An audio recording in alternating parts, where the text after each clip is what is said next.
right, good evening, everybody. It's Sunday night, which means one thing. We are live here with the Diehard Racing League's American Hero Hunt Cup Series. As we see the checkered flag coming out into the practice session, we are now going to advance into qualifying. We have 10 minutes of qualifying.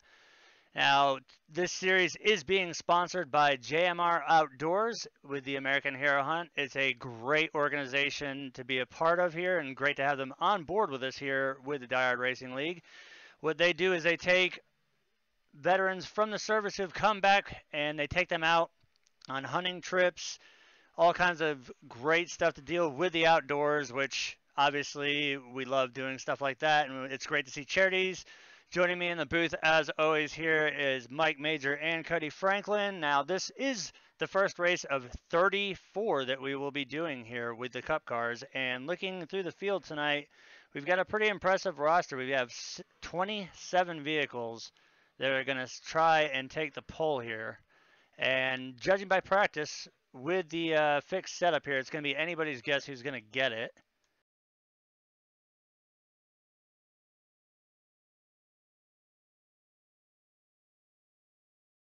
Looking at the weather, track temp is 101 degrees, air temp nice 74.5, and hopefully what we see tonight is not like what we saw during the real Daytona 500 today, even though it was awesome to see Austin Dillon bring home that number 3 in victory lane on the 20th anniversary of Dale Earnhardt's one and only win in 1998, and coincidentally they both had pennies on the dashboard.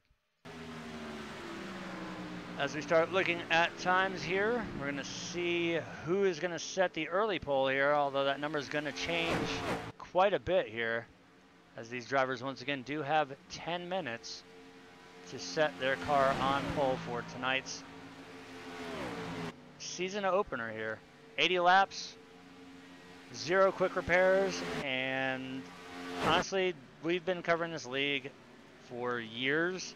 And there's some pretty stiff competition as I'm looking through the names here. We've got a lot of talent. These guys have a lot of respect for each other. They give each other room. So I'm looking for some really action-packed racing tonight here at Daytona.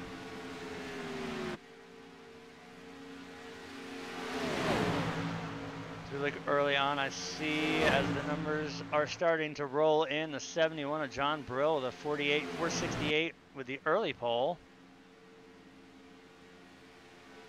96 of Josh Gallagher right now being scored in second with a 486. Now it's going to change around now as we've got the 99 of Eric Mickey with a 47.946, and now that gets upset by the 21 of Jason DeVries with a 47.943. And now we see the 6 of Rodney Kramer taking that top spot over with a 47.924.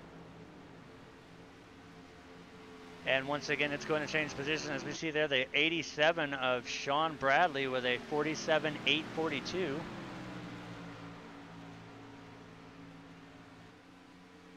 Now it's going to trade places back to the 96. Josh Gallagher with a 47.766. So these lap times are starting to go down now. With the 10-minute qualifying, these guys have a lot more time to get the faster laps.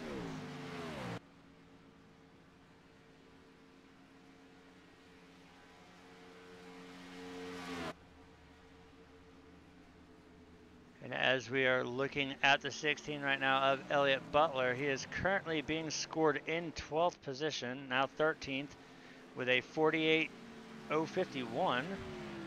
You see the 22 there of Joshua Stewart being scored in the 17th spot. His lap time was a 48.305.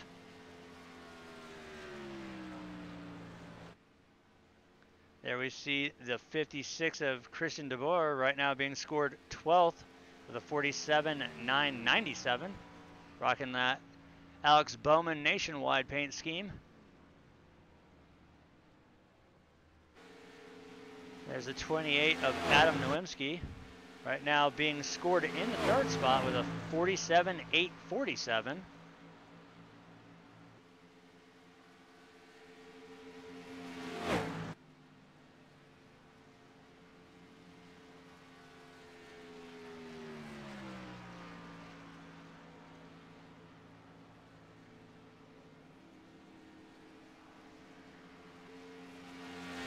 So we take a look now there at the 76 of Josh Jones. He is the series sponsor here for the Cup Series with that JMR Outdoors American Hero Hunt Chevy Gen 6 right there. Right now he is being scored in the 24th position.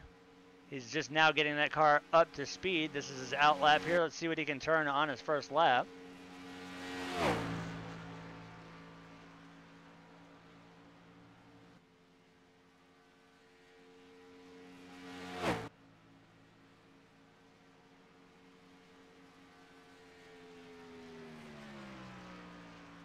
And as he crosses the line, his first lap will be a 48.461, which is good for 19th.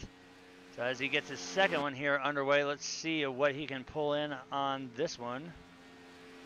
Should see that drop down to a 47 easily.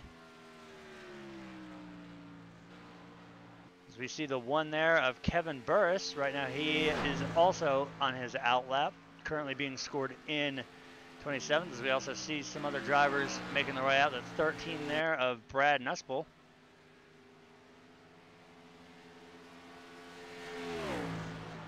I was looking at that paint scheme earlier in practice, and I really like that Caterpillar paint scheme. It's very different than the normal that we see.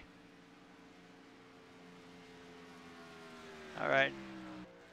76 of Josh Jones. He's going to have a top 5 spot right there at that time of 47.901. So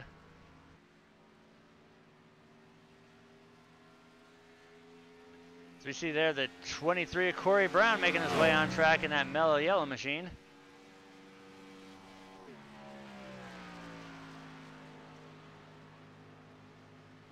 So far, nobody has been able to knock the 96 of Josh Gallagher off of the top spot with a 47.766. Well, let's see what Corey can do here.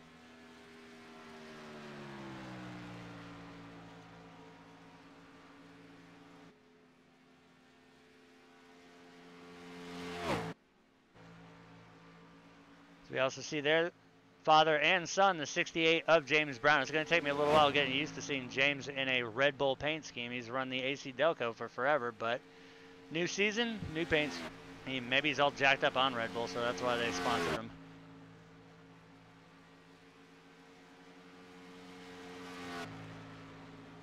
Now James is a very good racer. It's just for some reason in this league he's afraid to race aggressively like we know he can do, because he's afraid to wreck people, and he doesn't really live up to what he should. I mean, he's a heck of a wheelman. I've seen him win a ton of races. I've crew chiefed for him. I've spotted for him. He's a great driver, but unfortunately he tends to sandbag it here. But as we're right around the 2-minute warning mark here, while these drivers are finishing up their qualifying laps, I'm going to ask for everybody to please rise and remove their hats as we bring out the U.S. Army Marching Band for tonight's national anthem.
Fantastic job, as always, by the U.S. Army Marching Band, as they will be with us the entire season, rolling out the national anthem before every race. As we see right now, the 7 of Paul Williams sitting there on pit road. He is the last driver to go out and take a time. Now, you do not have to qualify, But if you do so, you will be starting at the back of the pack, and with 29 cars, that's a lot of ground to make up.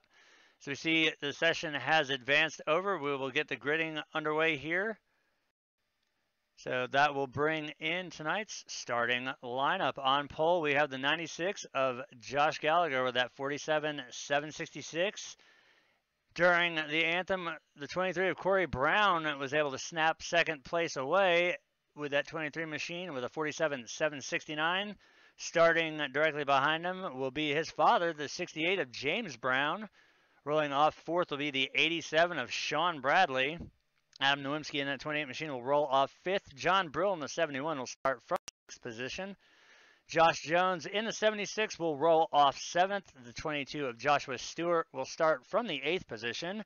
Ninth goes to the 6 of Rodney Kramer. The 21 of Jason DeVries is going to round out the top 10 here tonight. 11th goes to the 1 of Kevin Burris.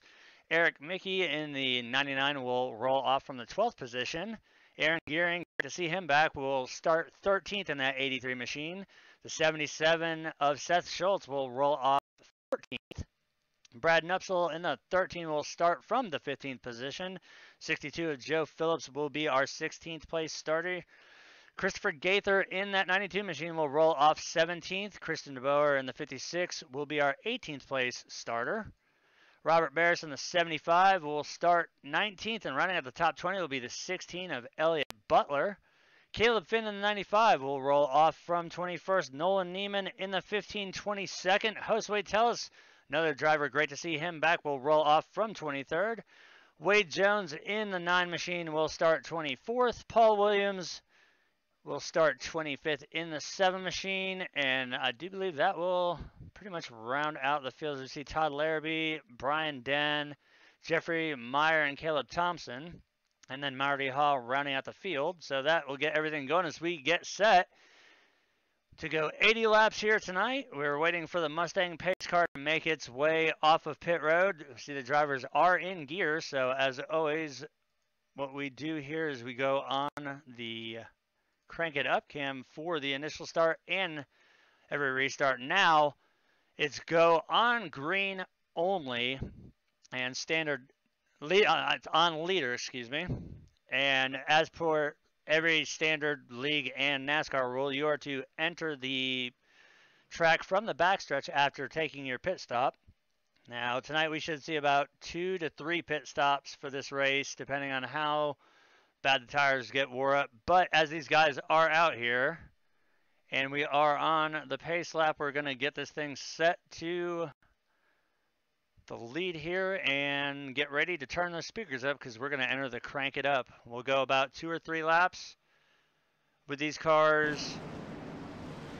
Let them get up to speed and let you guys hear the raw power of the engines. So once again, we will have about a 3-lap stint here where you guys have nothing but the raw horsepower of these Monster Energy Cup cars.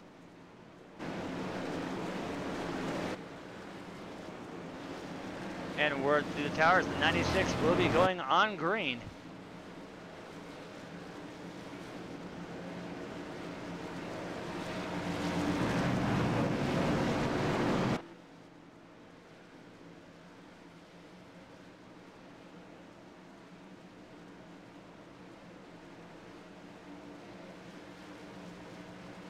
As the pace car gets ready to make its way down off the track on pit road, we're about to get this started as we see the 95 that will lead us off. Green flag, have a good day. Green flag is out, let's go racing.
And as we pull off the Crank It Up cameras here, as they come to complete lap 2 and start lap 3, it looks like everybody's doing what we've seen throughout the NIS, what we saw for the most part today in the Daytona 500, except they're doing it in the opposite lane. During the real race today, we saw everybody on the outside line, but right now everybody seems to be minding their business. Down on the bottom line, we've got a few cars up there on the high group trying to make it work. But the thing to note is already we've got the 68 of James Brown out front. Now, he did start third. His son Corey started second. So James wasting no time getting out to the front of the pack as he is ahead of the 96 and the 28 there as they're making their way through turns 3 and 4. Starting to see the high line try to form up a little bit more. I think it's a little bit early for that. Right now, these guys probably, with as much speedway racing as we've covered, it's probably a safer idea to kind of just stay single file for a while.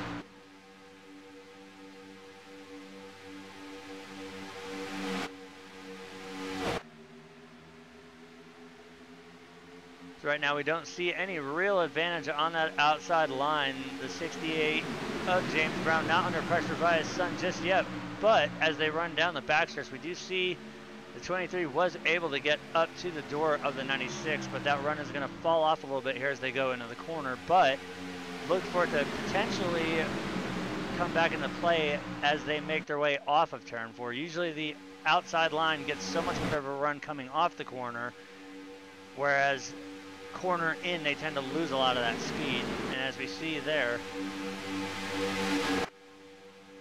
now we've got to... 96 jumped up in front of the 23, Corey Brown, and he's going to edge out James in this turn right now, but I don't know if he's going to have the muscle to get back to the line. I don't know. He's got Corey behind him. Corey is probably one of the best pushers that I've seen in the league, short of Robert, Seth, and a few of the other guys. So it's anything goes right now. We're really early on in the race, so honestly I don't expect anybody to push things. So we might see that 96 drop back down the hole if he can get the spot cleared. But as of right now, we're starting to see some more cars make their way up to the high side as we turn lap 5 here. All of the laps led right now are going to go to the 68 of James Brown as he continues to lead us here.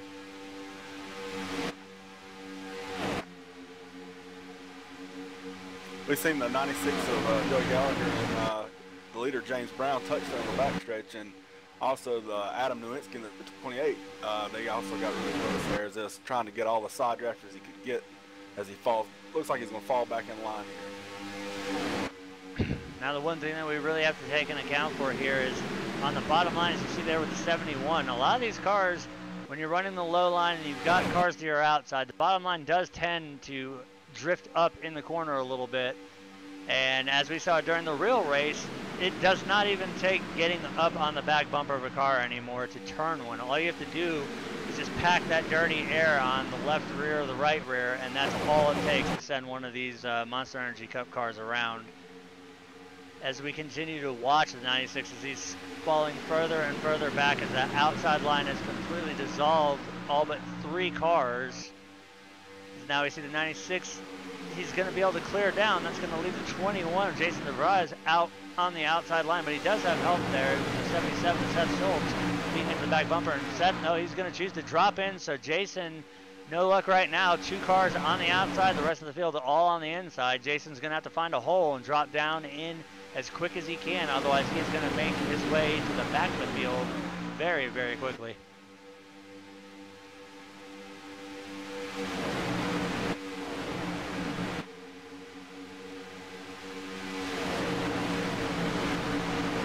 Looks like the 77 of Seth Schultz finally picked him up there, and they're able to get to the bottom without any incident. And looking at the scoring positions, that puts Jason back to 15th and Seth to 16th. So there's what you can see just by losing 1 car behind you there on the high groove. And especially when you get that freight train in full effect down on the lower line. As now we see pretty much almost the entire field, minus these 3 cars here, staying single file on the low line. Now we see a couple up towards the front breaking out, and we can see that, I know you guys can see it too, there's a ton of marbles being thrown up here on the track. I don't think they really ran the air dryers around the track to clean it off too much. The laps go on, we'll see these start to dissipate, but as of right now, 9 laps in, out of 80, we still see a ton of debris being blown off the track by these cars.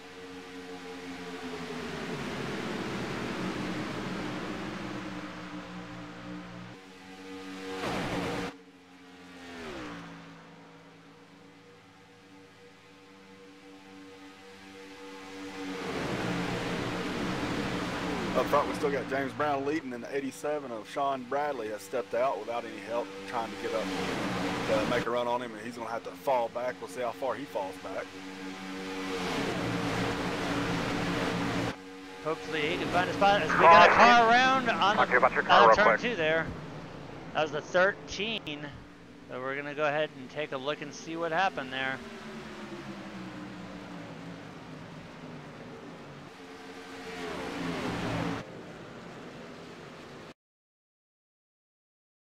As we back it up here a little bit, we're going to go ahead and roll it here from the 13's point of view. See exactly what triggered this caution here.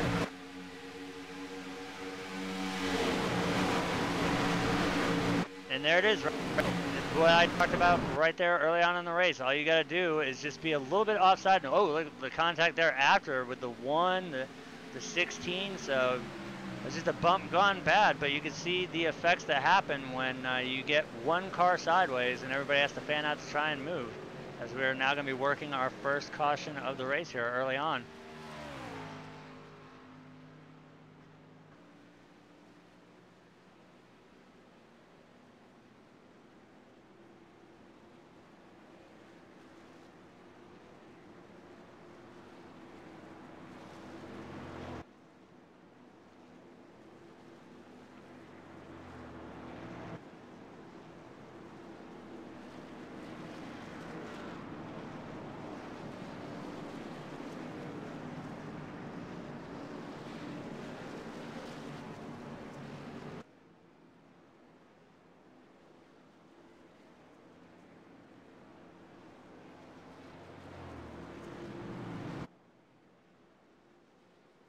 And while we are under our first caution here of the night, we'll go ahead and cut to our first commercial break and return.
Folks, welcome back. We are still under caution here, working our first one of the night. 68 of James Brown still our race leader as we go through a quick little run through of the top 10 here. Obviously, James Brown in that 68, sitting out front looking pretty right now behind that Mustang pace car. His son, the 23, Corey Brown, behind him. The 87 of Sean Bradley in third, 71 of John Gill fourth, 62 of Joe Phillips fifth, Eric Mickey in the 99 sixth, Adam Nowinski in the 28 seventh, 16 of Elliott Butler eighth, Joshua Jones in the 76 ninth, and rounding out the top 10 will be Joshua Stewart in the 22 machine. So we got two Joshes back-to-back in the top 10. Art, it's good to see some new names in the league. We had a lot of applicants here recently, and it's going to be fun watching them and hopefully put up some good numbers for this year. Well, if it's anything like what we've seen so far with the driver count tonight, then I think we are in for one heck of a season here. I mean, I know we've got our regulars that are here week in, week out, year after year, but it's really, really great, like you said, to see all these new faces here, as right now we are riding on board with our race leader. Hopefully we see those lights on the pace car go out and we can get this race back underway.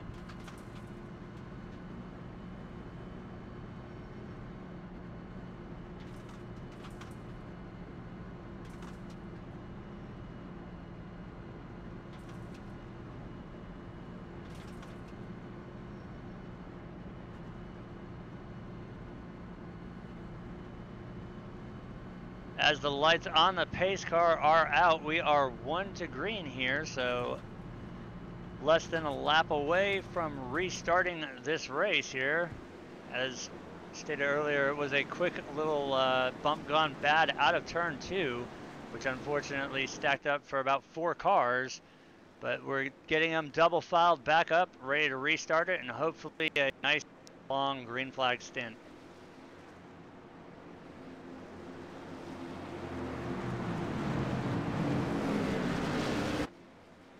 Before we get underway here, we'd like to thank iRacing for finally getting us up on the portal, bringing it to you guys here. We hope you guys enjoy the show tonight.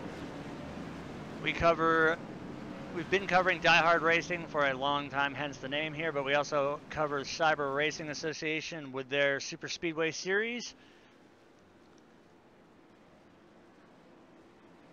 And as we're about a half a lap away here, I see a lot of drivers leave holes open on the bottom line so these guys on the top line can just drop down in.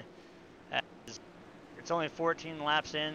Yeah, it's a long way from time to make a move, but you never know with Corey out there restarting first car on the outside line. You never know what he's going to do, but as always, as the pace car is making its way through turn 4, we're going to go ahead and go to the crank it up camera, and once again you guys can enjoy the sound of these great 850 horsepower machines.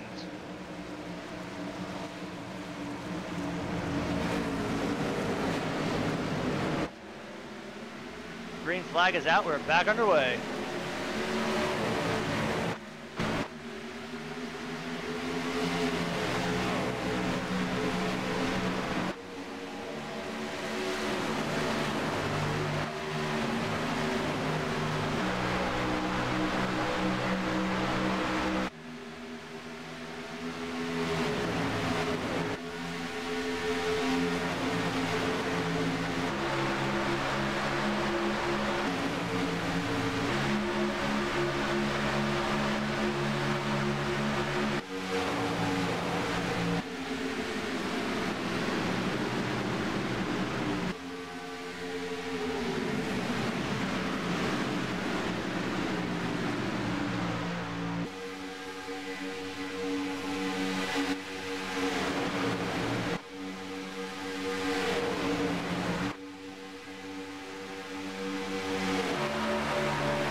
James and Corey Brown, father and son team there.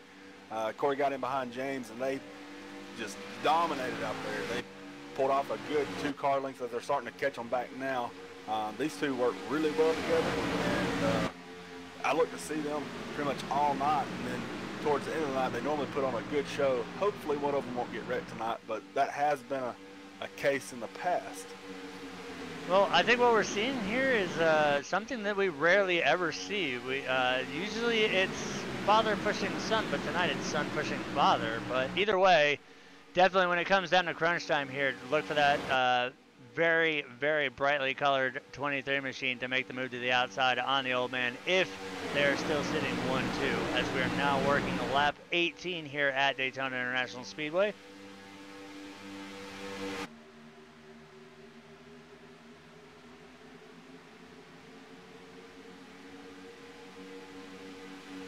An interesting little side note here on the 68 of James Brown. Here on iRacing, he is the international record setter for the pole here at Daytona with the A Open car for 2018. But maybe, just maybe, we might see James actually for once race like he can do.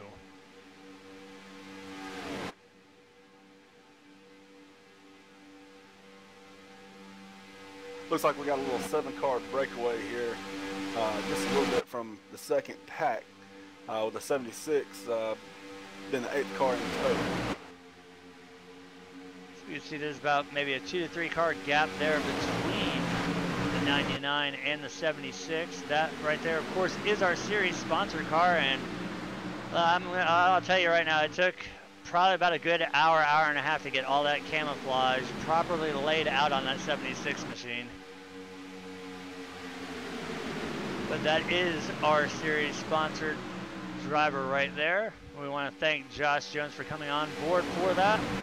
It does take a lot of money to put these leagues on, and all the money does come out of Seth's pocket, and it does help every little penny that when we get somebody to come on and sponsor things like Josh did, that makes everything all that better for the league. Because I mean, it's free to enter, but you always have to, somebody's got to foot the bill for not only just the broadcasting, the sessions, everything. And being around these guys and knowing how much it costs, it's a lot of money just to put these things on. So great to have sponsors on board, and we look forward to potentially seeing more sponsors come on board as we go through, once again, this being a 34-week race season.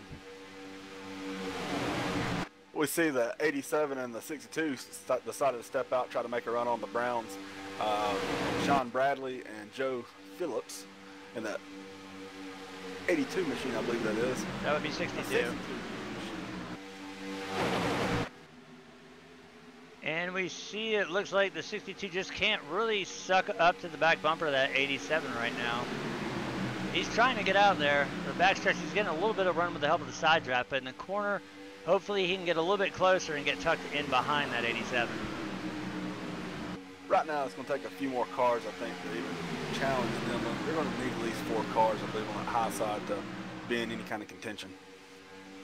As we see directly to the inside of them, he's got the 96, the 21, and the 77, as well as the 56. So you see the 62 starting to fall back a little bit again right now. He's door-to-door with the 21 of Jason DeVries. There is a hole, though, behind the 77. If the 62 wants to drop back, he can get in there before that spot gets filled again by the 24 of Josue Teles. Speaking of the 77, he's got a nice-looking paint job with our series sponsor, American Hero Hunt, on board.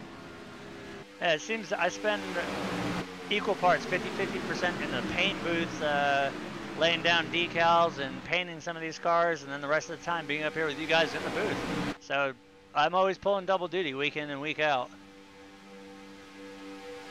Good job on that one. Nice looking paint job. That one's one of my personal favorites there.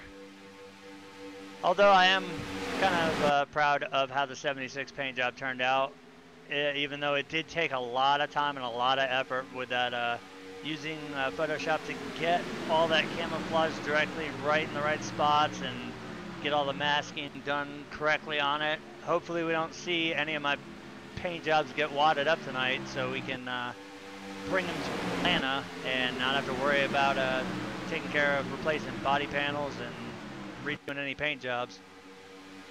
We had a big checkup by the 56 machine, which shoved Seth to the outside to keep from running into the back of the. I'm having a hard time reading some of these. Let's say 87, but look, luckily for Seth, he's got the 24 of Jose Teles behind him there, so he shouldn't gain too much.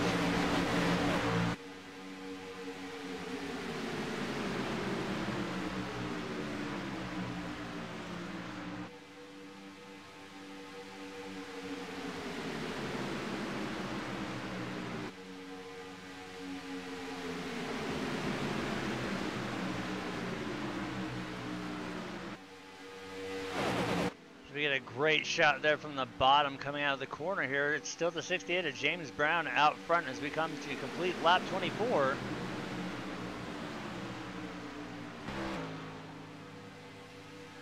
We can see the 77 of Seth Schultz and the 24 of Jose Teles both able to make it down to the bottom line there. Now they've got to worry about getting hooked back up with each other so they can catch the tail end of the lead pack here.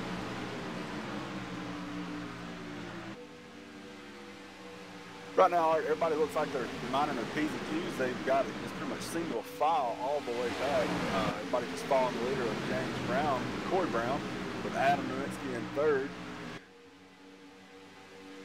So we see a car slow on the apron. I believe that's going to be the one of Kevin Burris. He was involved. Right, that was not him. He is already retired. We do have, I think that is the 9 of Wade Jones. Or it's the 92. Christopher Gaither, he was involved in that early caution. He's going to come back down pit road. He might have had an engine failure with that car, or he's just going to bring it down. They might have to take that car behind the wall, as it did sustain some heavy damage during that first and only caution that we've had so far tonight here at Daytona.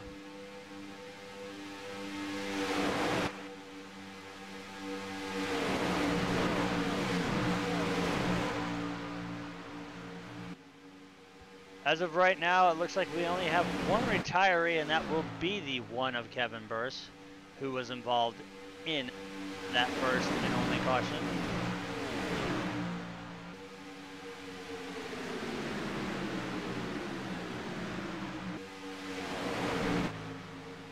So like here towards the back of the pack,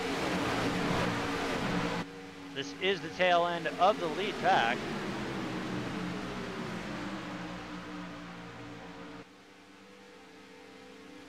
See the 56, the 87, the 62, the 73, the 77, the 24, the 21, all back here trying to get things going as we see them trying to start an upper line here, the 22, the 21, and the 87.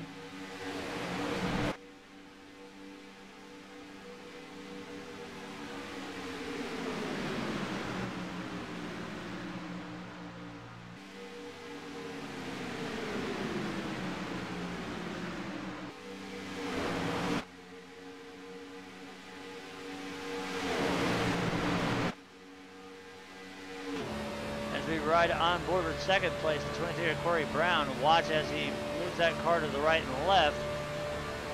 That is going to be him breathing it as he is still staying faithful right now, tucked in behind dear old dad there in the Red Bull machine. But you can see right there, James is leaving Corey just enough room there in the corner to where he can get those left sides down right above the yellow line to breathe that car and keep it from overheating. Now, with these cars running the fixed setup, you can kind of stay a little bit more glued to the back of these cars, but they do and will overheat if you do not step out and breathe it after about 5 or 6 laps. You see Corey now breathing it there on the outside. And with him being in second spot, he does have to be a little bit careful breathing it, because that's the difference between breathing the car or getting forced to the outside line and then having to shuffle back. All right, that comes from a lot of racing together, and he has Adam Nowinski right behind him. He understands how he races as well, and I don't think he has to worry too much about Adam getting up underneath him right now, with it only being 29 laps. One thing it does with James leaving him the bottom side, it creates a little bit less bond on James's car, because we know the higher we run, it doesn't bind as much. It's a little easier on those tires for James, while at the same time, Corey can see that yellow line a lot better. I think that's one of the most key things too, is when you're drafting these cars as fast as they're going and as close as you are to each other, you really have to rely on the car in front of you to maintain pretty much a rock solid line through the corner, because you have to put 100% trust that he's not going to run and dip those left sides below the yellow line and hit the apron. As we've seen time after time, that's how so many accidents that could have been avoided have happened, simply just by how much trust you have to put in the car in front of you. And unfortunately, the car in front getting a little bit too low and scraping the splitter on the apron with the left sides, or sometimes we've even seen them shoot up, maybe just a little bit of a bad drive off the corner due to aero push. It's like we said earlier, before the race kicked off, these cars, iRacing has done their best to get these things as close to the real world counterparts when it comes to the way these cars handle in the draft. Like James right now, he's perfect. He's got the clean air, but at the same time, he's also consuming more fuel because he's punching that hole for this entire freight train to roll through. And now Corey, depending on where he's at behind James there, is where that dirty air, Corey can kind of shove it back up on to the 68. If he sticks too much of it there to the left rear quarter, he can easily spin the car, which would be net code here. Or he can even get a run enough to where he can make contact to that quarter panel and turn the cars. We've seen that happen a lot, and that's what we refer to as the bump gone bad. Give a little shout out to a couple of you guys here in the top 5. Butler in 16 running 4th, and I'm going to butcher this, and he can correct me afterwards, but Eric Mickey in the 99 running 5th. That's what I've been going with all night, so hopefully we both don't get a spanking for that one. But those two cars, and I'm not anything bad of them, those two are the two unknowns in this little group here, with Adam and the Browns racing together day in, day out for I don't know how long, longer than I've been. And then you got Kevin DeVry. He's found his way up there, which I kind of figured he would.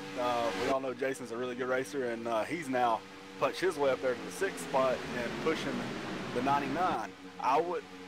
I'd give it a couple laps here, and I believe I'd be looking for the 16 or 99 to be pushed to the front.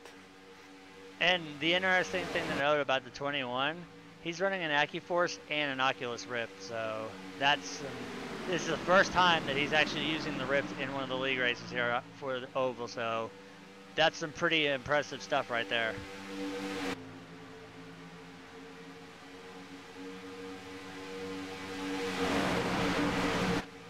As right now we look at the lap counter, James Brown with 33 of them led. Big run with a 21 and 99 there. I thought that him and the 87s would see a little damage come up on the 21 on the rear, with the 87 being right in tow and wasn't able to check up just enough there. You know, I can't say it enough. It's really great to see James actually racing like we know he can do. He has led every single lap here so far, and if these guys come up on green flag pit stops, it's definitely going to come down to strategy. We know James, we've actually had to change the rules in Diehard when we had the Flatfoot series, because James somehow managed to stretch 50 laps worth of fuel in the K&N car. So we had to actually extend it to another 10 laps so that he could not make it in one tank of fuel. So James actually out there doing what we know he's capable of doing. It's really good to see him out there leading. And so far, every lap tonight has been led by that 68 Red Bull machine. Just seen the 21 trying to shove that 99 out there. He's showing him to the outside. I believe he's trying to show him, let's go on, let's go for this thing. And gave him a little bit of a bump there entering turn, I believe it was 3. Made it a little bit upset, but he gathered it back up before anything was too hurtful of him. Well, Jason is like, you know, when somebody sets the bar high, Jason's like about 50 steps above the highest notches you can put that bar on. Like, he's an absolute beast when it comes to road racing, and about just as equal on oval too. He's absolutely just one of the most diehard competitors that I've ever raced against, as well as a few of the other drivers like the 75 of Robert Barris. And as we see some lap traffic coming in the way, the 71 will be that'll be John Brose. He's going to get lapped by the field here as they come 44 laps remaining here at Daytona. He's going to stay high through turns 1 and 2. Should be easy for the entire field to make it through, as they will do so. We see 2 more cars that are going to fall victim as the pack rapidly approaches them. Further back in the field, you see 77 of Seth Schultz and 22 of Joshua Stewart. They've hooked up together and they're trying to form something up there on the top line. Down below, and we got Jose Tellez, and we know he's not afraid to jump up there and push Seth as well. I did. As we can see, the 22 and the 77 still working together. Thought for a second that we were going to see the 22 drop down, as now I do believe he will do so. That will strand the 77 out there, but I do believe that, yes, the 96 or 95 of Caleb Finn will let the 77 in. As we see the 13 getting a piece of the wall there, he was lap traffic. It looks like he might have made a little bit too high of an exit off of turn 2 and just got into the wall there. As we see the 9 car, he is also lap traffic, and he gets a piece of the wall there going into 3 and 4 as he stays high for the lead pack. Now we also see the 22 of Joshua Stewart is hung out. Lone man on the outside lines. He's going to drop down in front of the 96.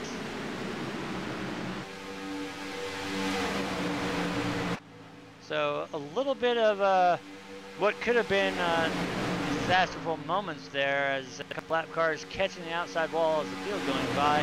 Luckily nothing came out of that, and we will stay green flag here. 42 laps remaining, and James Brown, our only race leader here, with all 38 laps going to him tonight so far. Should be seeing green flag pit stops coming up shortly here, as once again we see the 77 and the 24 both on the outside line here as we come to complete this lap. The 77 getting a little bit of a run there, side drafting, as the 24 is going to drop back in.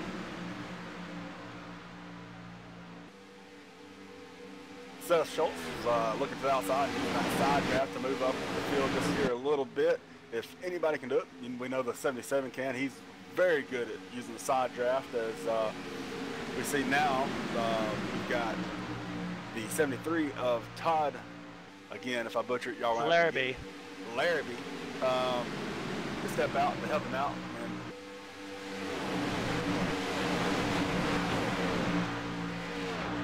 We've got the 92 right there. That is another lap car. He was involved in that first wreck, as we see the 23 and the 68. That would be your front 2 coming down pit road for their. This is going to start green flag pit stops here with 40 laps remaining.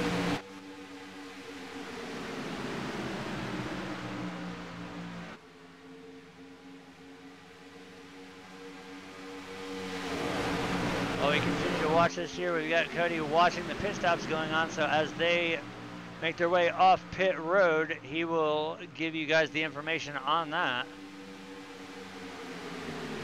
Yes, sir. It looks like it's going to be rights and lefts, a full tank of fuel for the 2 Browns, 23 of Corey Brown and 68 of James Brown, as Corey Brown is actually going to beat James Brown off. As now we see more cars making their way down pit road from the front of the pack there.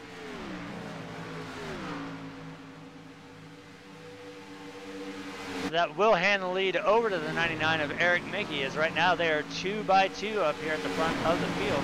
The 77 of Seth Schultz, second car there on the top line.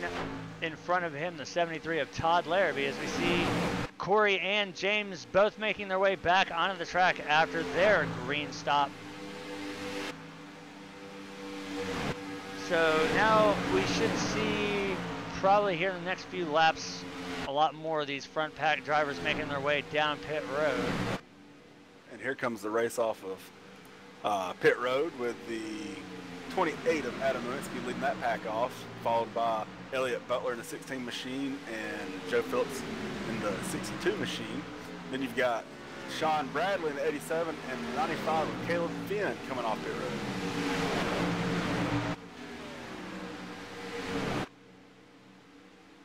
right now. The only guys left that are still the pit, they pitted during the last caution, so they do have a little bit more fuel that they can stretch in their race cars here, but still we should see them coming down here within the next few laps to go ahead and get 4 fresh Dr. Feelgoods and a full tank of Sunoco race fuel.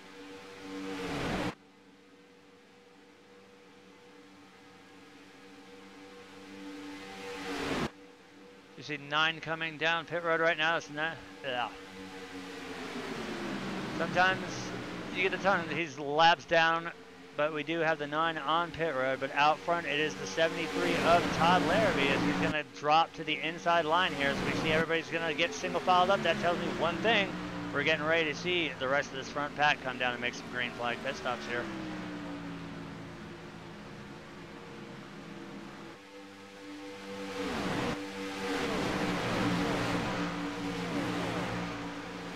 It's too bad that we can't show these new animated crews because they are cool to watch from your cockpit while they're being worked on here on iRacing. Something new that they gave us in one of the last builds. Always coming out with some new stuff every year and every, I guess, what, 13 weeks with something for us, keep us all interactive. Well, I think over the past year and a half, as we've seen dirt come on and as they're working on the day-to-night transitions, iRacing has been busy behind the scenes doing a lot of major improvements to the service here. We've been expecting, actually we didn't even know anything about the animated pit crews until they had dropped it right on the main page of iRacing one day. And a couple of weeks later, we actually had them. And a lot of guys at first didn't even, they couldn't see them because you have to have, I believe, your pit objects turned up to at least medium to see your crew come over the wall. I know I had mine turned down low, so the first time I was at Talladega doing a race, it scared the crap out of me because I thought I heard impact guns going off in the jack and tires bouncing around. I didn't know what was happening. And after that race, somebody told me to turn my graphics up to medium. And then I finally saw my guys. Oh, and we got a spin at the front of the pack of the 73 of Todd Larrabee. He got spun, so we're going to be under caution here for the second time. Was the race leader. We're going to go ahead and take a look and see what happened, but I can guarantee you that was a bump gone bad.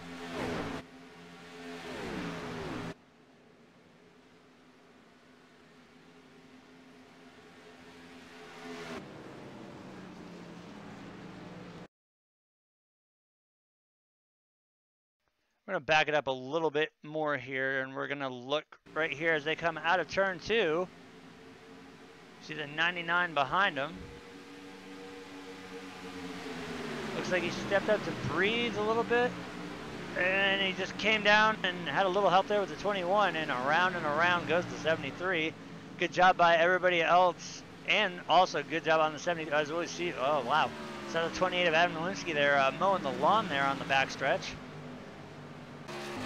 But good job for everybody making it around, and great job by the 73 as we can see the extensive damage on that machine there. But great job by him locking down the brakes and keeping that car under as much control as possible. Yeah, I hate to see it for the 73 machine. He had it up there in front. I don't think he had quite hit it yet. We'll have to get clarification from the tower there. Well, one thing's for certain. Even though a lot of guys came down, we might see them all come back down, because anytime you get the opportunity to take tires and fuel here at Daytona, you do it. And as we're seeing right here, most of the, if not the entire lead pack coming down pit road to get topped back off with fuel and possibly tires as well. I know if it was me, I'd probably take right sides and fuel.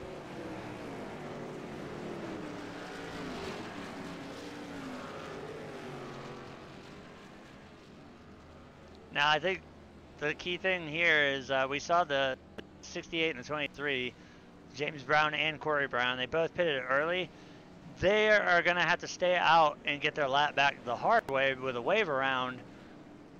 Now, you figure what kind of disadvantage that's going to put the 68 and the 23 at, because now they're going to be on older tires, less fuel, and the rest of the field here, now coming off the pit road, is going to be on fresh stickers and a full tank of fuel. So they'll be at the tail end of the field getting their lap back, but how good are those, however many laps they've got on those Goodyear Eagles, how are those tires going to hold up versus the rest of the field being on new ones? They've got 7 laps on their tires, and that may not sound like a lot, but when you come around here with 2.5 miles per lap, that's a lot of wear on these right sides. Even if you're running the high line, you're still going to get a lot of wear off the right side, because sometimes with the speeds that we see these cars at, they tend to get a little bit coil bound, even though it is a fixed setup.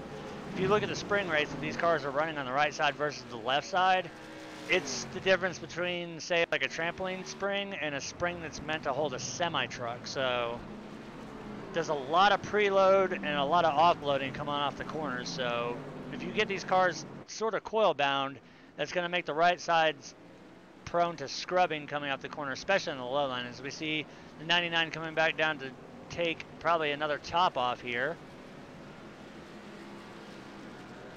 As we cycle up. Riding around with some of these other guys, James Brown and Corey Brown. I always like to ride around with them under these cautions. When they get caught like this, there's a few things you can do, and we see Mr. Sean Bradley doing it in the 87 car. He is killing that motor and riding around and just coasting, trying to save as much fuel as he can right now, because we don't know when the next caution will fly. Well, hopefully we don't see another caution and we can run this one out green. But the one thing I am noticing there is we do have potentially a dangerous situation on the restart here. As we see, I believe that's the trying to see the yellow Menards car. He's got some very extensive damage to the front of that car. If he doesn't get up to speed now, all right, the 92, he is 4 laps down, so he'll get a wave by. So luckily he'll restart at the back of the field there. So will not affect our current race leader, which is the 22 right there of Joshua Stewart. So everybody in front there of the 22 will put these guys back a lap up. We will have 22 cars on the lead lap after the wave bys take place here. Starting with the 29.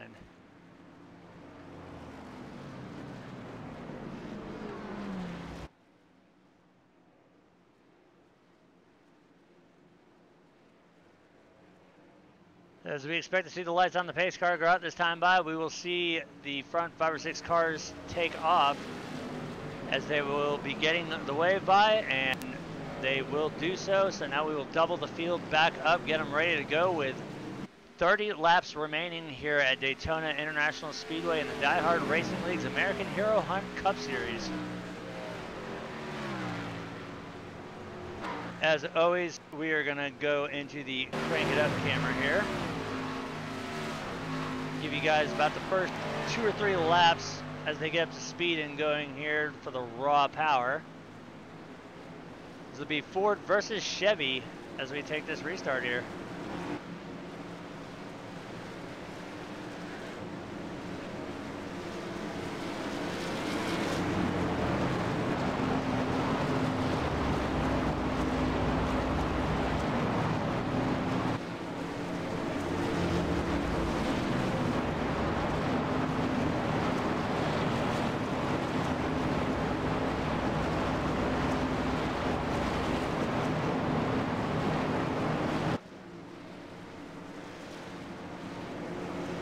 As the field makes their way through turns 3 and 4, the pace car, as always, will duck down on pit road, and we'll look for that green flag to fly as the 22 of Joshua Stewart will lead us into the restart zone and get this race back on our way with 30 laps remaining here at Daytona International.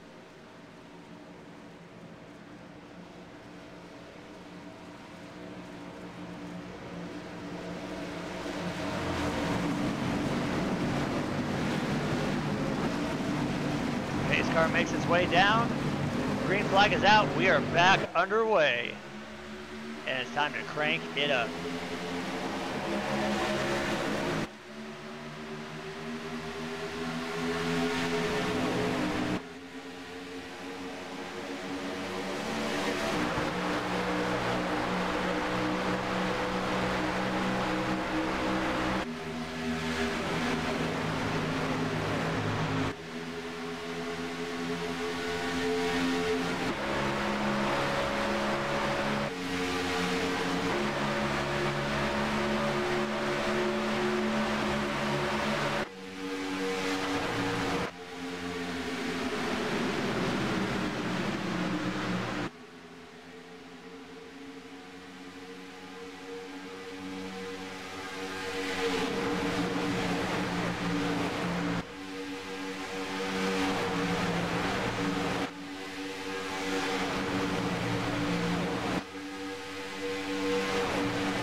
as we pull back to the regular Fox cameras here, Cody, the one thing I love seeing is that digger camera, how awesome it is to see it when all those cars running on that low side and that gigantic freight train, just to see how fast you hear them as they whip past that camera. Speaking of freight trains, you got the Corey and James Brown making their own little freight train as they make their way up there, picking up whoever and wherever they can find to get a little air on them. And they are making an absolute move to the front. We see everybody's pretty much playing ball game here down on the bottom line, which is the exact opposite of what we saw during the actual Daytona 500 today. They were all using that top group, but we've seen it all week in the 4 NISs that I completed, all the B races, the C races. I mean, well, the C races and the Bs, I was more tending to go to the outside line, but more particularly so with the NIS or anything involving the Monster Energy Cup car, unless you had a absolute rocket setup, you were pretty much dependent on staying on the bottom line or whatever line was moving, because you could get to the outside, but as soon as you got to the front, unless you had a huge run, it would just stall out as soon as you got to the top. As we see right now, the 7 of Paul Williams, the 6 of Rodney Kramer, and the 24 of Josue Teles, they're going to hook up on the outside line here as we run into turn 3 and 4, as well as the 4 of Caleb Thompson back there. Caleb's going to try and make his way around the 99 and the 83. As out front, it is still the 22 of Joshua Stewart. As we come to the line, he will lead this lap as well. That will be his 7th lap led tonight here.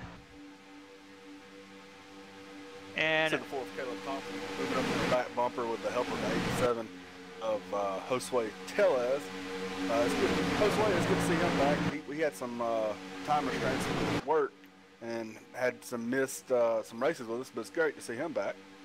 As we do a quick little summary here, we've got 54 laps complete. We've had 5 lead changes and 2 cautions for 6 laps. So pretty impressive here with this size of field of A cars running around. Usually the fixed is one of the harder of the series to run, seeing how everybody's on equal ground, but these guys, it's just a testament to how much respect they have for each other and how much talent they have to be able to run these cars as close as they're doing and only have 2 cautions so far. Art, we're looking at the top side has form, being led by the 75 of Robert Barris. He's been pushed by the 6 of Rodney Kramer, and that top line is now trying to make a little move on the inside line, taking away some of those lead laps from the 22 of Joshua Stewart, I believe. Well, it's going to be interesting to see what the 75 of Robert Barris, the 6 of Rodney Kramer, the 7 of Paul Williams, and the 24 of Josue Teles can do. Like we said earlier, these cars on the outside don't get much of a run from the corner in, but the drive off they get is absolutely amazing. And surprising to see on that high line, we're still seeing a lot of those marbles getting knocked out of the way, as this is an 80 lap race and we only have 24 more to go. And you can still see these cars kicking those marbles off the track. Normally by now they would be clean, but you can also see that there's a lot more rubber down there in the groove in the corner. As we see the 22, exactly. Move up to block Robert Barris on the outside line. I don't know if he's going to like doing that. Robert's a fantastic driver, and if he goes through that 3 times, he can drive up. Not only that, you got to be very careful. You have to time that block very good, because as we saw during the Xfinity race and we saw during the Daytona 500 today, if you go and you step your nose out and you put it in front of somebody who's got that run, we saw Austin Dillon last lap, they had the run, car came up to block, Dillon wasn't lifting and neither was the cars behind him, and around and around and around he went, and Dillon ended up winning the 500. But you've got to be very, very careful when you come up to take that. And luckily we don't have the rules like NASCAR does now with you can't hook bumpers, otherwise you'll get black flagged. The only rule that it's kind of more like a gentleman's rule, is to really not bump in the corners, because it tends, if you don't really have 100% faith in the person behind you, or you haven't turned a ton of laps with a guy, you really don't want to get bumped in the corners, because it could potentially upset the car and possibly send you around and collect others with you. We're now seeing the top line starting to fall apart here as the 4 of Caleb Thompson has dropped down low, and leaving the 75 Robert Barris, Rodney Kramer with 6, and Paul Reed with 7, along with Josue Tellez, left all by their lonesome up there on the high side and falling backwards. Another thing too is the 23 and the 68 of James and Corey Brown. They're still making their way up. As you can see them right there. They're at the back of the lead pack. So you see right now they're going to go to the outside of the 76 of Josh Jones as they come to the line here. You see Robert and Rodney, they're trying to get a little bit of side draft through the trials. They're still trying to get out there. They've got the help of the 7 of Paul Williams and the 24 of Josue Tellez, and hopefully here within a lap or two they'll have the 68 and the 23 of James and Corey Brown. I don't think they're going to have the help of the 68 and 23 of Corey Brown. I think they're going to have the competition of the 68 and 23 of Corey Brown, because I don't see them leaving it too wide. I believe it's going to go through. I don't know. I think we're going to see a little bit of restraint held on. We see a big move being a power play pulled by the 21 of Jason DeVries. He dropped down there, and he is going to inherit the front spot on the inside line. Let's see if he can get this lap, and he will do so as he edges out the 22 of Joshua Stewart. So that will be a lap led for the 21. And that's what happens when you try to move up and block 75 of Robert Barris. If Robert's not going to drive under him to 21, he can, and he did. And that will be Jason's first lap led. As we see a little bit of a bobble there out of the 22 on the backstretch. And now it looks like the 22 is going to be left hung out. Oh, sucker hole, as we see now the 75. Sucker hole. We see the 75, the 6, now the 7. Can he drop behind the 7? Only time will tell. We'll see if Josue's going to let him in. Oh, man, that could have been disaster for the 22 as he did. He got locked into the outer sucker hole. He was able to make it down there. That was a move from 1st to 8th position there. So you see right there how deadly it can be there on the outside line. That caused a little bit of a checkup on the outside line. We've seen the 23 get into the back of the 68 of James Brown and got him a little bit squirrely and out of shape, as the 23 is looking high to cool his engine, I believe, because he has been up underneath the 68 this entire time since we went back green flag. That makes me wonder if James gave Corey a few of those Red Bulls he's got in the trunk there of that number 68 machine. Corey, we know he's a pretty aggressive racer, and we know James now is running an AccuForce. Corey's on an OSW. The 75 of Robert Barris, he is on an AccuForce, as well as the 77 of Seth Schultz. Now both, and the 76 of Josh Jones, he is also on an AccuForce as well. Now the 75 and the 77 are both also using main performance pedals. And look at the run that the 75 is getting there. He has got a full car length on the outside. The 75 of Robert Barris with Rodney Kramer pushing him. The 6, I believe, is clear, and he is. They both drop down on the inside. Textbook move right there by the 6. The 6 comes back up, says, "No, I don't want to be down there. I think I want to go for the lead." Now this right here is plate racing. This is what I love seeing. Not a lot of cautions. We see the lap car is going to stay low and slow, let the field by. Good move there, as at the line it will be the 75 of Robert Barris leading that one. That'll be his first lap, or second lap led of the night here tonight at Daytona. As the laps are starting to wind down, we've got 17 to go here. Now we're starting to see a lot more aggressive racing, as we see the 6 of Rodney Kramer.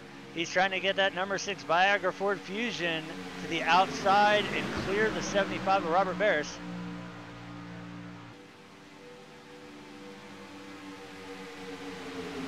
All right, this is textbook Diehard Racing. Every race that I've ever been a part of, the first section is getting the jitters out, getting the bugs worked out of your vehicle and your equipment, and then, you know, it's a lot of fun racing with these guys. They put on a great show for us.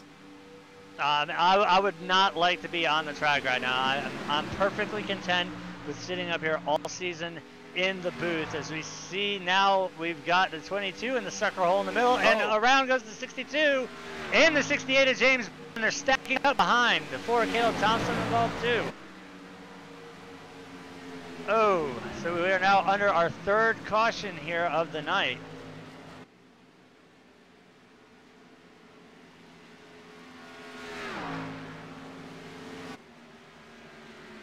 We're going to go on board with the 68 of James Brown and see what happened there and what the end result was of that one.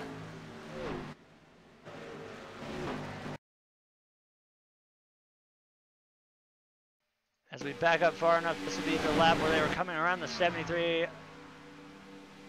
And we'll see it happening here in turn 1 and 2 as they come around.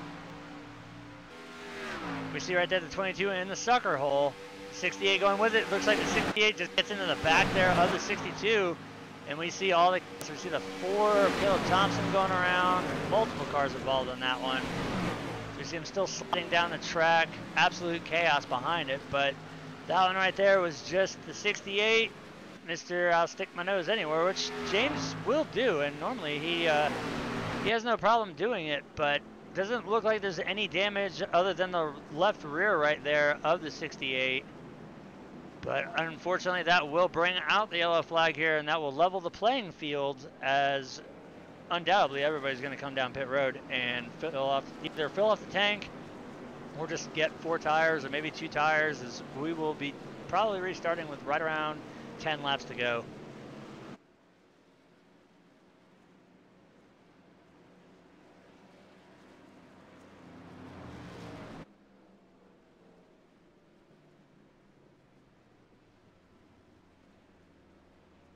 As we see everybody pit faking, we do see some takers coming down pit road there.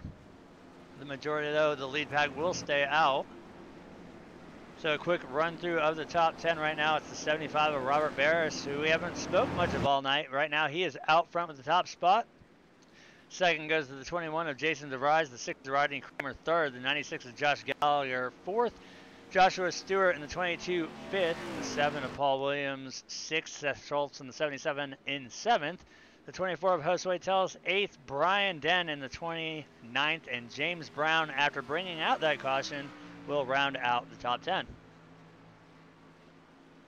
As we're going to ride on board right now with our current race leader, see what the strategy is, if he's going to be clutching it, shutting it off, or if he's just going to keep it rolling.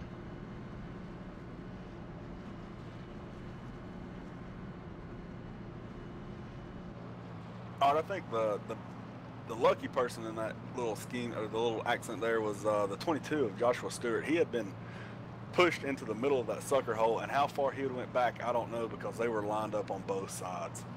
And right now, if you're seeing this camera view that we're looking from the TV panel of the 75. Look at the nose there of the 21 or Jason DeVries.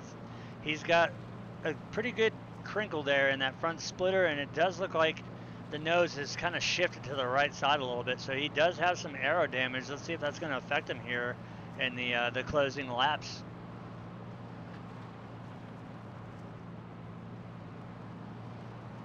Matter of fact, let's jump on board with him and take a look at that right front seat. You can see that there is some damage to it there. Let's take a look at the left side as well. You can see just that little distinct line right there where the nose piece mounts to the fender. There is a gap there, so he does have a little bit of aero damage. Hopefully it's not going to be too much.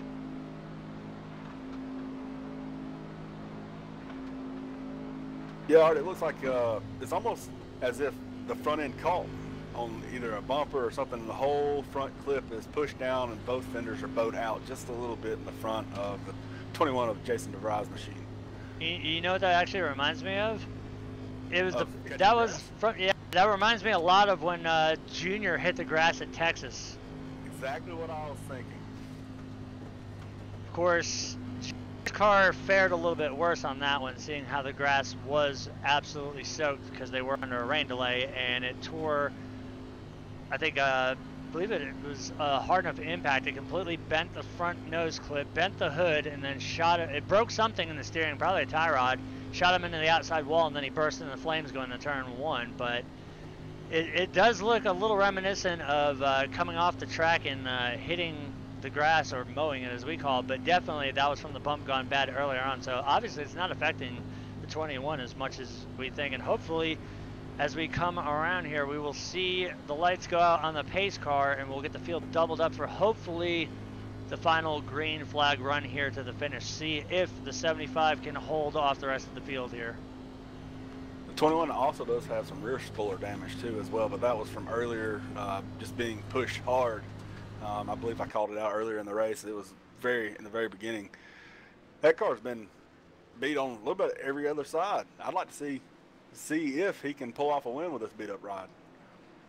Well, with my short track racing background, the motto that we always had is if you had one side that was messed up and it kind of hurt the car, just go up there and hit the other side. See if it'll straighten things out and make the car drive any better. Sometimes it does, sometimes it doesn't. Another car to note that has some damage is the 77 of Seth Schultz. He's got about the same damage as Mr. DeVry there. He's got that. Now I can see that hood pop right there. Down. The front splitter's nearly on the ground, and then the fenders are bowed out. It's not so bad on the left side, but it's quite obvious on the right side. You want to know the one thing that's interesting about it is that they're both Ford Fusions too, and they're mirroring the damage. So that right there is the damage model for the Ford Fusion. We can see it right there with the 21, but the 77 also has that same exact damage, and I believe there was some on the 76 too.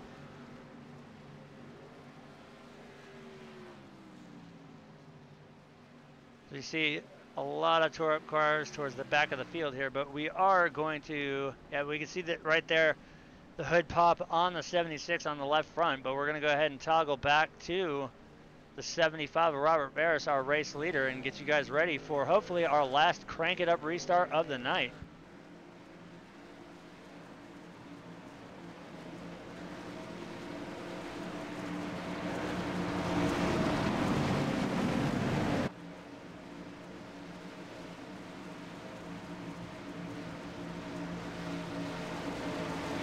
Alright, so as the pace car gets ready to make its way down on pit road, we'll be restarting with 11 laps to go here. Let's see what these guys can do. And as always, crank those speakers up because we are about to crank it up. Green flag is out, 11 laps to go.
As we pull it out of the Crank It Up camera, we've had some action going on there. We saw the 6 of Rodney Kramer with a bold move there. Is also now the 77 of Seth Schultz. He's going to pull to the outside here as they're all three of them, the 77, the 6, and the 21 of Jason DeVries. They're going to try and make a charge here to the front. But the thing to note is the 77 and the 21 both have nose damage to it. The 77 not as bad as the 21. But let's see if these guys can muster up enough speed and get around the inside line. As right now, it's only going to be 3, now joined by the 24 of Josue Tellez, but he does need to suck up to the back bumper of the 21.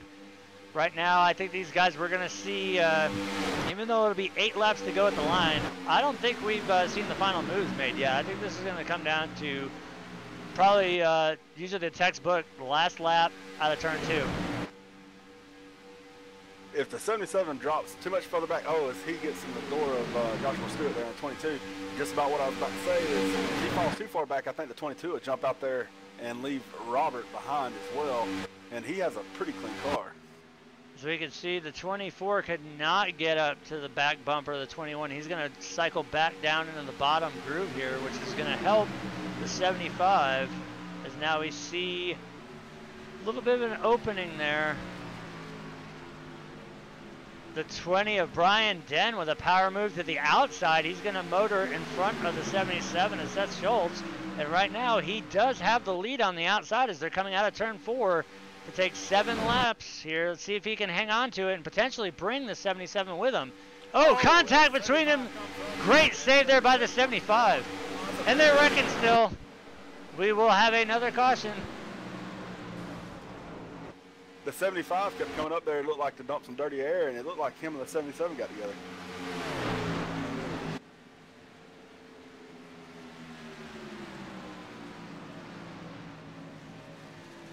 All right, we're going to go on board with the 22 of Joshua Stewart for this one.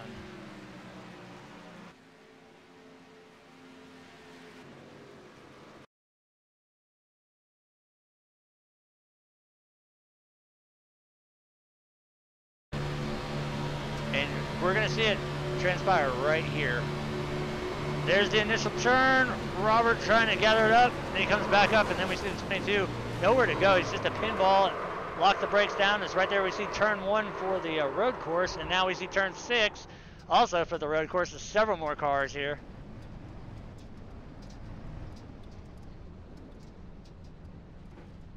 We're also going to go on board with the 24 of Josue Tellez.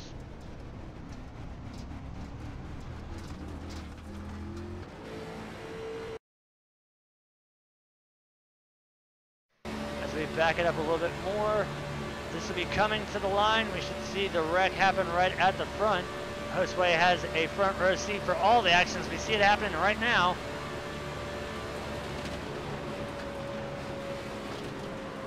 Great job by the 24 navigating through that wreck.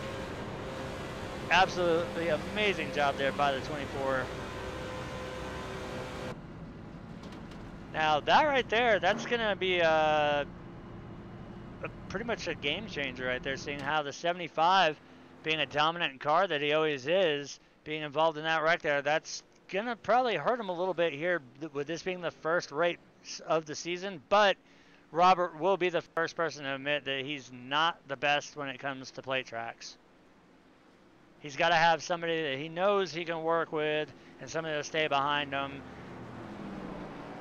As right now we will see the 20 of Brian Den retain the lead. The 77 of Seth Schultz in second, the 6 of Rodney Kramer third, the 96 of Josh Gallagher fourth, the 24 of Josue Tellez fifth, the 68 of James Brown sixth, the 16 of Elliott Butler seventh, the 50 of Jeffrey Meyer eighth, the 4 of Caleb Thompson ninth, and the 7 of Paul Williams will round out the top 10. Now, Cody, I think we're going to come down to a green light checker here. I'm hoping we do. You know, the laps are right for it, but then again, I've been wrong before. If we do get the green white checker, it is going to be nuts. That first lap we know is just a run up. Who's going to get the good run? And then that last final lap is they'll be pretty much at full speed. I don't know if they'll be quite at the speeds we were just seeing, but expect some crazy moves to be happening. I wouldn't be surprised if it's 3 or even maybe 4 wide. Well, I fully expect this now, knowing that with only 5 laps to go forward when we hit the stripe this time by, that hopefully we don't see a repeat of what happened during today's Daytona 500. Even though Austin Dillon did get the win, it was great to see the 3 on the 20th anniversary back in victory lane. Hopefully we don't see that happening, though, on the final lap here. So we do see a car down on the apron, spraying for mosquitoes, as we call it. The motor detonated on, I believe that, what car is that? The 7? I think that's the 7. Tough break for the 7 of Paul Williams. So we see the 62 making his way down pit road. Let's and go ahead and the 7, take a look at the 7. Right now, that it's just not going to go back. Green flag, and if it does, he's just riding around as much as he can because his night's over. When he pulls in, it's going to be required work, so these are just laps that he can log right now to be ahead of all those others that detonated. So this is a kind of a strategy for points, I guess you would say. And looking at another big upset here, look at the 75 of Robert Barris. He is also smoking too, so 2 drivers hoping that they can make it around and this thing does not go back green. If it does, they're going to have to ride it out on the apron and see who's got more speed on the apron and can make it around for that final position here. The 21 and the 22, 21 Jason DeVry and 22 of Joshua Stewart, they both have heavy damage as well. Those two cars up front, much the majority of the race. The 22 all night, he's been up there, even when James was leading.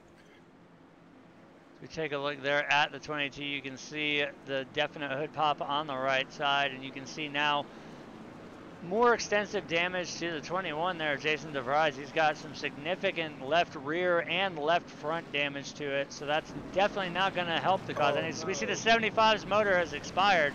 That one final puff of smoke there. So unfortunate for Robert Barris. He is going to DNF this race. See if the 7 of Paul Williams can hang on and hopefully keep that car on track. But as we've seen, the 75 of Robert Barris is not going to be able to finish this race. It looks like the 7 is pulling down now. I think he knows that this is not going to, it's not going to be a smart idea. As we just saw the motor detonate there right as he pulled on pit road. I saw the final puff of smoke, so great job by the 7 getting down on pit road. As the lights on the pace car are out, we will restart with 2 laps to go. So the first flag we will see will be the green, then the white, then the checkered.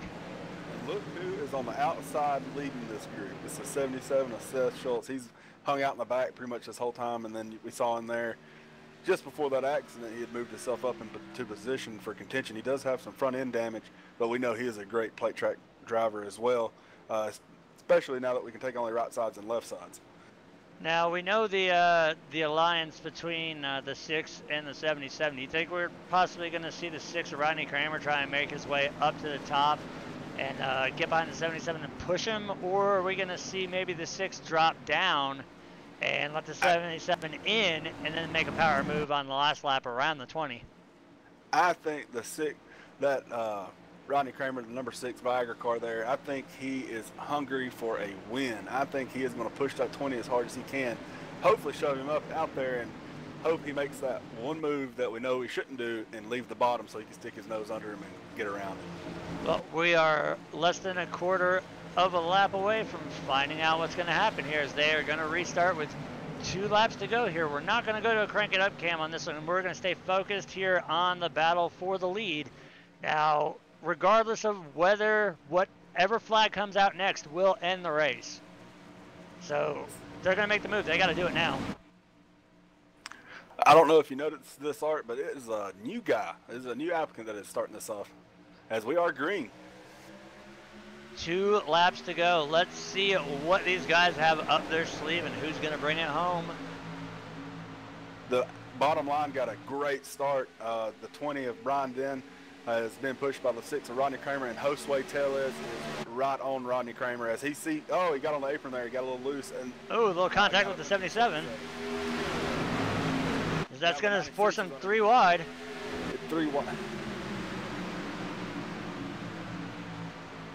Oh, tough break with the 77. He got stuck way on the outside. Now we see the power move.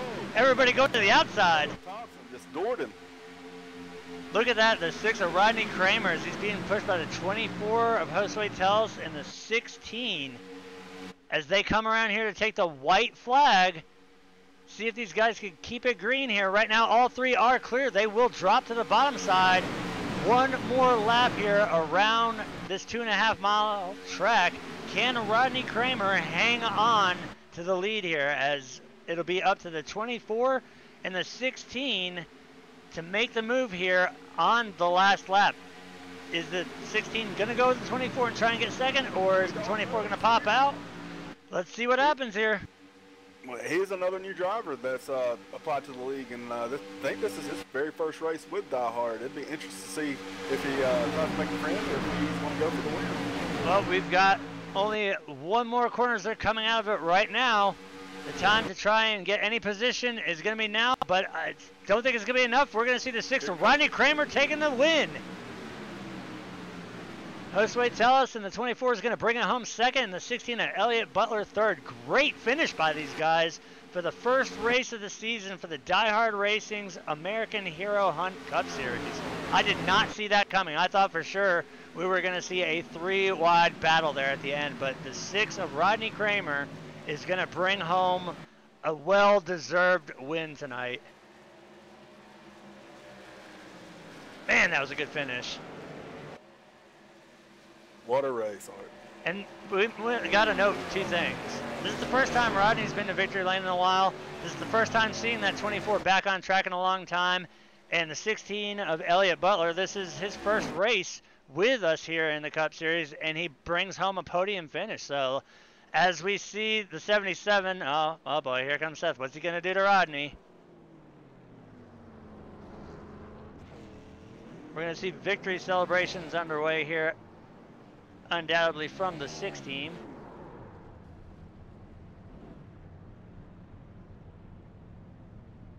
Come on, Rodney, get that car up there.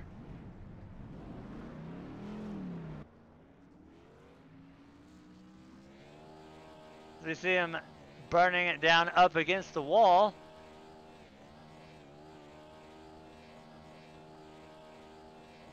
We're going to bring in our 3rd place finisher tonight, the 16 of Elliott Butler.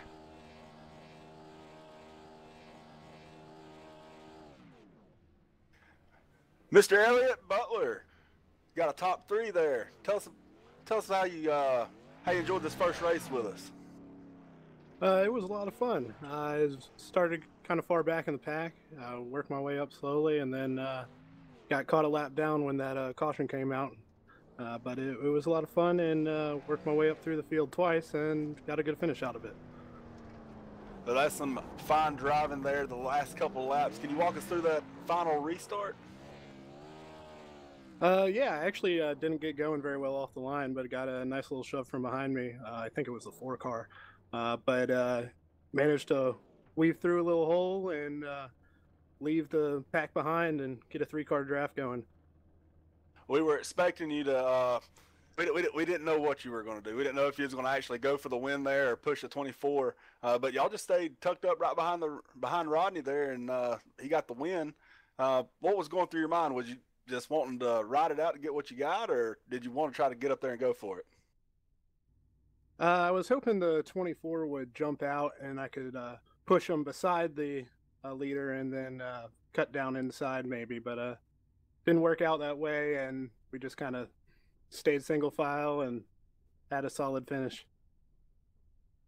Well, it was a great finish for you. It's the first race with us. And is there anybody you'd like to thank tonight? Yeah, I'd like to thank anybody watching out there. I'd like to thank American Hero Hunt for sponsoring the series, and like to thank anybody supporting me through this racing I've been doing on here. Well, we appreciate it, and we hope to see you next week. Yeah, look forward to it. All right, that was our 3rd place finisher, the 16 of Elliott Butler. Now we are going to bring in our resident Jeff Gordon, 2nd place finisher, the 24 of Josue Tellis. Josue, first race back, you bring it home in 2nd. That's got to feel great, buddy. Feels amazing. Now, we thought on that restart, since it was a green-white checker, we seriously thought that we were going to see y'all battling it 3 wide on that last lap. Tell me, why did you guys stick behind Rodney? Well, I was going to do it, but the closing rate on these cars is not as quick as I wanted it to be. And then for 1 lap, I'd rather get a good finish and get good points than to wreck out. Now, we did see the typical thing with the A car ever since the build did come out. There is that bubble in effect that when you get close enough to that car, if you don't have somebody behind you, you pretty much just stall out behind them. We've seen you multiple times on the high line tonight trying to make that work, and obviously we all know that the high line has not been in anybody's favor this week. I know I've tried it in the NISs, both fixed and open. It just does not work, period. The low line is the place to be, but we knew that we were going to see either amazing racing coming down to take a green flag finish, or we were going to see the race ending under caution. Luckily, we got to see the latter, and you brought it home 2nd.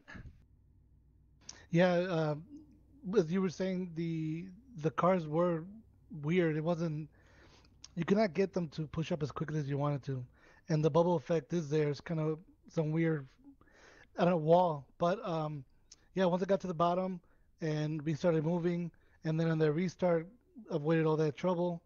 Then on the last restart, I was gonna pick whoever had the most momentum, and with the checkup that was going on, I just got right behind Ronnie, and I just gave him everything I had, and I stuck with him all the way around. Well, second place is definitely a great way to start off the season. Is there anybody out there that you would like to thank? I want to thank American Hero Hunts for hosting the race, for you guys for transmitting, and all the drivers. This was a blast. I'm excited I came back, and see everybody next weekend. All right, hopefully next week we get to interview you once again up in the top three, hopefully next time in Victory Lane. But until then, we will see you next week. And once again, congratulations on the second. Awesome. Thank you, Art. Once again, that was our second place finisher. Now we're going to bring in the winner, Mr. Rodney Kramer. All right, Rodney, did you put a little bit of some of them blue pills down the gas tank because you brought her home in the top spot? No, I'd like to think I did, but no, that's just amazing. This is such a really fun league, and to get a win here is really special. I don't happen very often for myself. Well, we did see you make one crazy power move on the outside line, and that was the race-defining move right there because that set up for the restart. And once that happened, it was game over. We thought that we were going to see either checkers or wreckers or see 3 wide at the end, but the 24 and the 16 both opting to stay in line. Both of them had the same idea. As we interviewed them, they both said they were both happy to just ride content with a second and third rather than risk wrecking the field. And like we even said, it couldn't have happened to a better person. It's been a long time since you've been to Victory Lane, and this is a definitely well-deserved victory for you. Yeah, thanks, and a big shout out to Josue and Elliot for staying in line like that, and I didn't have to worry too much about him jumping out the way it looked on that last lap, so really appreciate them hanging with me there. All right, and with that first win in the books with the first race, how are you feeling for next week? Oh, it's always, momentum's always a good thing. We go to Atlanta. I like Atlanta, so I'll have to put some testing in this week, hopefully, and see what we can do. All right, well, once again, congratulations on that first place finish tonight. Is there anybody out there that you'd like to thank? Yeah, absolutely. Diehard Racing, just having this league is an awful lot of fun every Sunday night, and you guys for putting on the broadcast, iRacing.com, letting us come on board, and our sponsor, American Hero Hunt. So good to see everybody, and it's a great way to start the season. Once again, congratulations on the win in the opening race here with the Diehard Racing League, and hopefully we get to do it 2 for 2 and interview you in Victory Lane next week at Atlanta. I will buy you a beer if we do that. 10-4. All right. With that being said, we are going to get into the the results here. Obviously, coming home with the win, the 6 of Rodney Kramer. Coming home in second, the 24 of Josue Tellez with his first race back in a while with the league.